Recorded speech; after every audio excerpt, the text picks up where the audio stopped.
Hello नमस्कार दोस्तों। आज हम इतिहास प्राचीन हिस्ट्री का शुरुआत स्टार्टिंग से आज पढ़ेंगे। तो देखिए, इतिहास किसे कहते हैं। इतिहास यानी कि अतीत का अध्ययन इतिहास कहा जाता है, यानी कि बीती हुई जो अतीत में जो घटनाएं, महत्वपूर्ण घटनाएं बीती हुई उन्हें उसे हम इतिहास में जोड़ते हैं, इतिहास से कहते हैं। अब इतिहास का पिता किसे कहा जाता है, यानी कि जनक हेरोडोटस को कहा जाता है। मुख्यतः इतिहास को हम 3 कालखंडों में पढ़ते हैं: प्राग ऐतिहासिक काल, आधि ऐतिहासिक काल और ऐतिहासिक काल। प्राग ऐतिहासिक काल वो ऐसा काल था जिसमें मानव खाना बदोश था, आदि मानव था, क्रमज्ञान था, केवल खाना ही जानता था, कुछ नहीं जानता था। तो इसमें लिखित साक्ष्य उपलब्ध नहीं है, इस काल में लिखित साक्ष्य नहीं मिले हैं। आधि ऐतिहासिक काल में इसमें लिखित साक्ष्य तो मिले पर इसे पढ़ा नहीं जा सका, यानी कि लिपि ऐसी थी इसे कोई भी समझ नहीं पाया, अभी तक पढ़ा नहीं गया है।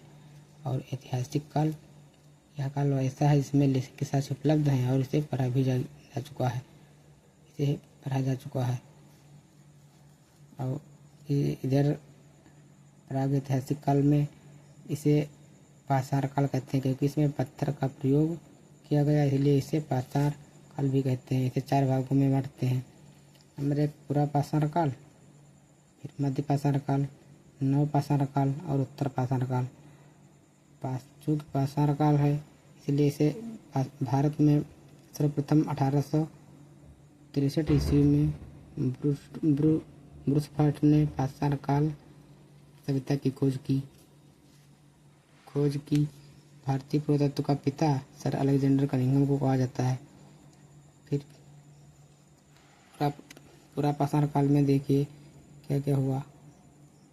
20 लाख ईसा पूर्व से 12,000 ईसा पूर्व तक पूरा पाषाण काल लगभग रहा। ये लाखों साल पुरानी सभ्यता है।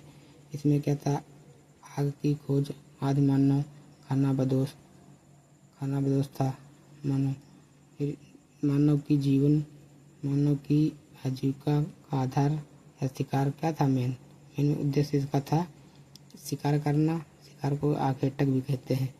शिकार करने के लिए बड़े बड़े औजार, कुल्हाड़ी, भाला इत्यादि बनाया।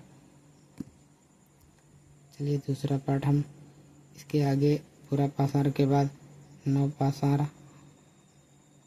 मध्य पाषाण और नव पाषाण और पाषाण पर अगले टॉपिक पर वीडियो बनाएंगे। इसके आगे अगर चैनल पर आप हमारे नए हैं तो अगर वीडियो आपको कुछ भी हेल्पफुल लगा है तो आप मेरे चैनल को सब्सक्राइब कर लीजिए। Thank you for watching.